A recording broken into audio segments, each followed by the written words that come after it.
In this video I'm going to talk about the agitation and shame of Saturn. This is pretty easy because we've already covered the starvation of Saturn by Mars and Sun. And shame is caused by Mars, Sun, or Saturn. So we've already covered a lot of the basis of the shame when Saturn shamed. So everything I said about Sun shaming Saturn, Sun starving Saturn and Mars starving Saturn applies to Saturn being shamed by Mars or Saturn. Okay? Now, then there's another level of it. So, yes, they're involved in things that they shouldn't be involved in. They're putting energy into things that aren't them, aren't their life. Okay? Aren't their responsibilities to fix. Okay? However, when the shame is there, the contrast, the difference from just a simple starvation is that the person also spends time in things that don't serve them. Okay? So they don't take the advantage of time. They shame the time that they're given. Okay, Saturn is the time. It's our longevity. It's our biological clock that when it runs out, we die. And so they shame the time given to them on Earth. And what I mean by that, they don't make the most of it. Okay? There's a way they're somehow being negligent or non-productive with it. Okay? Or involving themselves in things that really, really don't matter. Okay? Now, so a typical Mars-Saturn starvation is, putting a lot of energy into things that are not them, but those things are doing something. Okay, building something, doing something for somebody, not necessarily good things, but something. Okay, it might be good things for someone, but it might also be enabling somebody too. Okay, so not good in the long term. But with the shame, they'll actually, one of the things that they'll do that's not them is let their time slip by in meaningless things. Okay? And the reason that is because whenever we have a shamed planet, we have a person not feeling good about themselves on some level. Okay? So if the Sun shaming Saturn, the person doesn't feel good about themselves on some level because they think they're something they're not, and they feel very bad about themselves for being that thing. Okay? Because remember, with shame, a person has a shame towards themselves. They feel very, very bad about themselves. Okay? For something they did or something they are, in case with the Sun shaming Saturn, for something that they're not, that they're identifying with. Okay? So it's very important when the Sun is shaming Saturn for the person to recognize what they're identifying with that makes them feel bad about themselves, which is not even them. It's something they're not. But they're identified with it, and it's not a pleasant thing, and now they feel bad about it. Or perhaps they can't see it as a pleasant thing, and now they feel bad about it. Okay? So there's that extra level that you have to address when the Sun is shaming Saturn. Okay? Now, with the Mars shaming Saturn, and also I'll cover that in a minute. With the Mars shaming Saturn, again, we have the same thing where a person is not making the most of their time. They're squandering some time, spending time on unproductive things that are not them. Not just recreation and recovery and rest things, but unproductive things where they would have the energy to do other things else, but there's this, why bother?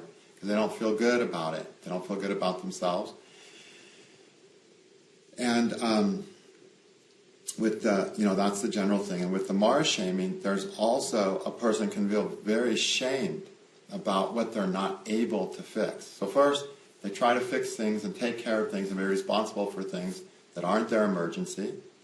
And then they can feel very, very bad about failing in those things, feel ashamed for failing the things that aren't even their responsibility. And then they feel bad about themselves and maybe don't try to fix and repair things, especially the things that they actually need to be responsible for in their own lives. Okay? So these are both tough situations to have a Mars or Sun shaming Saturn. Okay? So the person has to, in both cases, see what they're identifying with the sun, or see what they think they have to do if it's Mars. That's not theirs. And let go of all the negative feelings attached to thinking those things are them and not succeeding in those things as they think they should, because it's all an illusion, really. It has nothing to do with who they really are. So it's basically when we take the concept of being involved in something we're really not, to a point where a person really starts feeling ashamed for themselves because things are not working, or they simply, are identifying with something that's completely not them, that they just can't feel good about. Okay. Then we can have the sun. Then we have agitation. Okay, Saturn can be agitated. And again, just to review, shame happens when Saturn's with Rahu or Ketu or in the fifth, and it's with Sun or Mars. Okay? Now, agitation happens when the Sun is with the planet. We already covered Sun starving Saturn. Same thing. With agitation, we get the extra level of a person having been cheated by life or cheated by a person, or things got out of control and they shouldn't have. If they could have just controlled things a little more, they would have managed it. So an agitated planet is always more vigilant, more wanting to control things, more watching things. And that creates a lot of stress and agitation because they don't want things to go wrong. Okay? So the Sun with Saturn, Saturn's agitated as well. And again, it's the core of that agitation is having been cheated somehow by life. Okay? And as a result, something unfair happening, let's say, and then them trying to be aware and manage so that doesn't happen again. Okay? Talk a lot about the agitations in the Lajitadya Vashta's Master's course. Okay? Now, with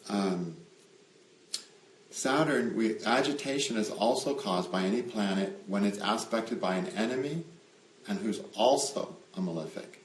So it has to be an enemy and a malefic through aspect, not conjunction. Okay? So Mars is an enemy to Saturn, and he's a malefic. So now he is agitating Saturn. Okay? And now we have that starvation of Saturn, that we talked about, the Mars starving Saturn, all that applies, with the addition that somehow they've been cheated, life has been unfair somehow, and so now that Mars-Saturn is that Mars aspect in Saturn is much more vigilant, much more wanting to control things. Okay? And so there's another layer of surrender required to heal the agitation. The person has to let go of the control need and realize the more they try to monitor and watch things, the more they're going to create circumstances that cause things to not work out. Okay? Over-controlling, over-trying to manage things makes things go wrong, right? And creates a big stress in a person. Okay.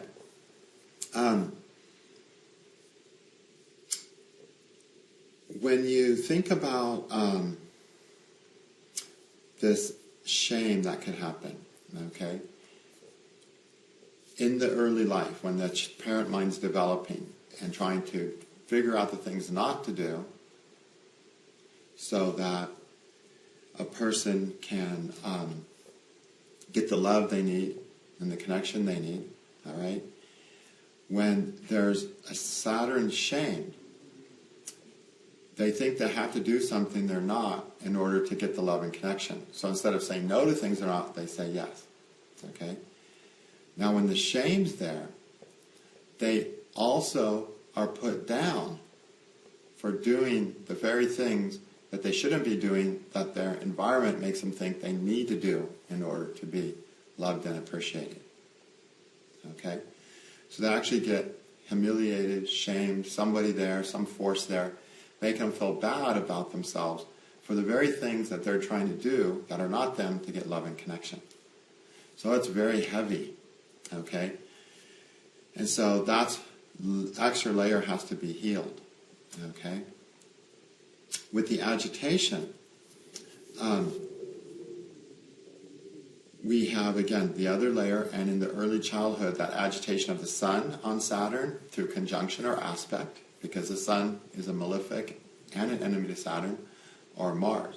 Basically, anytime Mars aspects Saturn, it's agitated and starved. Okay? Anytime it's conjunct Saturn, Saturn's just starved.